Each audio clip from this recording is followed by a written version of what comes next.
Bonjour, c'est Gilles sur boursicoté.com. Voici l'analyse technique du CAC 40 pour cette journée du lundi 1er septembre 2014. Pas grand chose à dire aujourd'hui sur cette séance en l'absence d'investisseurs américains puisque c'est jour férié, le jour de la fête du travail. Nous avons eu peu de volatilité, peu de volume et finalement quasiment une séance pour rien puisqu'après une ouverture quasi stable, le CAC 40 marque un doji et clôture à moins 0,03%. On perd 1,3 points par rapport à la clôture de vendredi, donc autant dire rien du tout.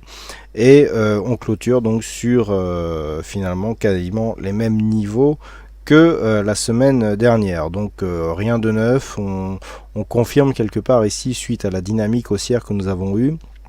Un début d'évolution horizontale, un petit peu comme je vous l'indiquais hier, on a toujours comme je vous l'indiquais ce matin, on avait toujours un objectif ici à atteindre dans cette zone 4415-20. Il semblerait que finalement ce soit cette zone des 4400 points qui joue le rôle de résistance, puisque depuis que nous avons atteint cette zone de points haut, on oscille donc entre cette zone, 4400, et le retracement à 23,6% de Fibonacci, puisque celui-ci se situe à 4332 points. Donc pas grand chose de plus à dire. Du point de vue des indicateurs, on a toujours un RSI qui est relativement neutre, stochastique toujours en surachat et le MACD qui nous informe ici qu'un changement de dynamique est en train de s'opérer, mais cela ne se voit absolument pas dans les cours. Comme on s'y attendait, des volumes en recul sur cette petite séance de baisse. Bon là, la couleur de l'histogramme est vraiment symbolique, puisque nous avons vu qu'on ne perd que 0,03%. Faible volatilité aussi, ça on s'y attendait. Donc je dirais que quelque part c'est le statu quo. Ça permet un petit peu de laisser du temps à ceux qui rentraient de vacances aujourd'hui et qui voulaient se remettre un petit peu dans le bain. On a fait quasiment un bis repetita de ce que nous avons déjà eu hier. On valide ici cette zone de support intermédiaire à 4351 points.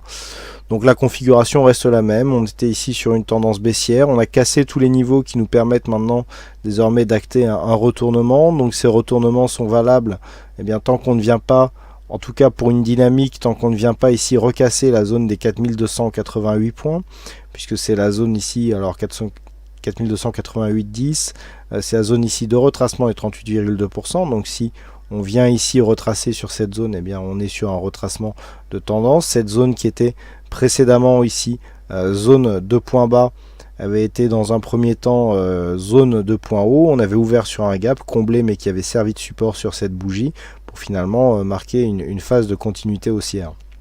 Donc c'est vraiment cette zone ici des 38,2 qu'il faut absolument préserver pour garder ici un biais haussier.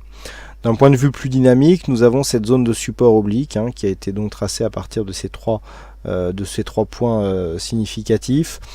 On a ici donc divers éléments qui, au fur et à mesure qu'ils seront cassés, s'ils le sont, nous donneront des signaux sur une éventuelle force de cette phase de consolidation. Naturellement, si on venait ici commencer à enfoncer cette zone des 4290 points, voire même 4286, puisque nous avons un support horizontal qui était déjà identifié sur cette zone, là effectivement on commencera à marquer des signes d'affaiblissement.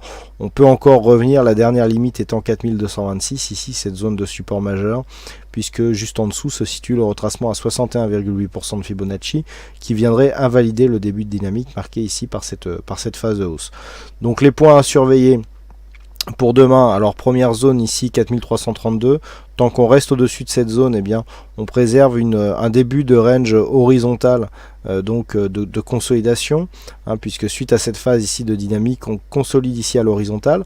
Alors le fait de consolider à l'horizontale sans dépasser ici le 23,6, si on vient réattaquer ici la zone des 4400, voire même les 4415, ça serait signe d'une tendance assez puissante, puisque avec ici le gain que nous avons, on a gagné je crois 5 ou 6% entre cette zone ici et celle-là, d'ailleurs on peut le mesurer.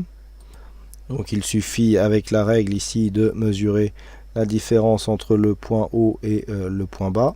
Voilà, nous avons 7,11% ici entre le point haut et le point bas, donc ici si on redescend un petit peu, on doit être entre 6 et 7%. Donc 6-7% gagnés en très peu de temps, puisque là en gros on a 2 ou 3 semaines, sans phase de consolidation derrière, alors que nous étions plutôt dans une phase de baisse, même si la zone de point haut ici significative n'est pas cassée à la hausse, pas encore. Si on venait ici sur cette phase de hausse assez dynamique consolidé à l'horizontale sans dépasser le 23,6 et que l'on répartait ici sur une cassure des 4400 confirmée par une rupture des 4415, le signal haussier serait assez puissant. Nous avons, je vous le rappelle, une configuration en surachat léger avec ce stochastique ici qui est en surachat, non confirmé par le RSI, mais le RSI est un peu moins réactif que ce que l'est le stochastique. Dans cette configuration, si on vient casser ici ces zones de point haut qui sont des zones attendues par les investisseurs, puisque ce sont des zones horizontales facilement identifiables, ce serait une preuve ici comme quoi le signal sera assez puissant. En cas de rupture, nous avons des objectifs donc qui se situent à 4461 et 4496,50 donc pour un biais haussier. Et donc les zones baissières, je vous les ai données en début d'analyse. Voilà donc ce que l'on peut dire sur cette analyse technique du CAC 40. Alors aujourd'hui il y avait un fixing, c'est ça qui gagne cette session. Bravo à toi ça. Et puis quant aux statistiques, elles sont vraiment très partagées. On était à 51% sur cette séance, et bien aujourd'hui c'est l'équilibre parfait. Alors on a un peu moins d'occurrences, hein, on est vraiment à 50-50, donc a priori on ne devrait pas réussir a priori il y a plus de potentiel par contre à la hausse, puisqu'avec un nombre de trades équivalent entre la hausse et la baisse, eh bien on a un résultat positif sur les trades en fonction donc de cette configuration qui sont pris à l'achat alors qu'ils sont négatifs à la vente. Donc en fait on a comment on interprète ça? Eh bien en fait on a autant de chances d'avoir une probabilité haussière que baissière, sauf qu'on a plus de potentiel à la hausse.